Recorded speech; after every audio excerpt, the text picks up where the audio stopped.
O presidente do Tribunal Superior Eleitoral, ministro Dias Toffoli, recebeu representantes da bancada feminina no Congresso Nacional. No encontro foi discutida a criação de um convênio para realizar uma pesquisa sobre a participação da mulher na política.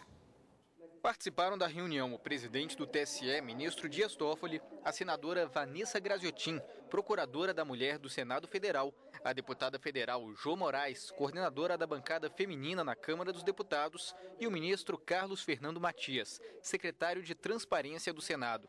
Os representantes da bancada feminina no Congresso Nacional querem promover um convênio para realizar uma pesquisa sobre a participação da mulher na política. Não é possível que um país da importância do Brasil, um país com o nível de democracia que tem o nosso país, o Brasil, continue ainda convivendo com os índices de subrepresentação feminina.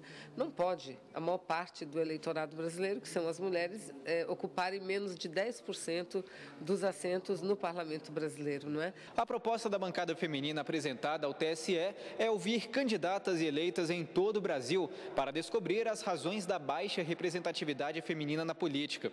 O resultado do estudo poderá servir de base para proposições legislativas e resoluções da Justiça Eleitoral que ajudem a reverter esse quadro. A legislação eleitoral prevê que pelo menos 30% dos candidatos sejam do sexo feminino. O que a bancada feminina diz é que muitos partidos colocam nomes de mulheres como candidatas para preencher este mínimo legal, mas não lhes dão recursos, não lhe dão apoio financeiro, não lhe dão condições para efetivamente disputar para ganhar.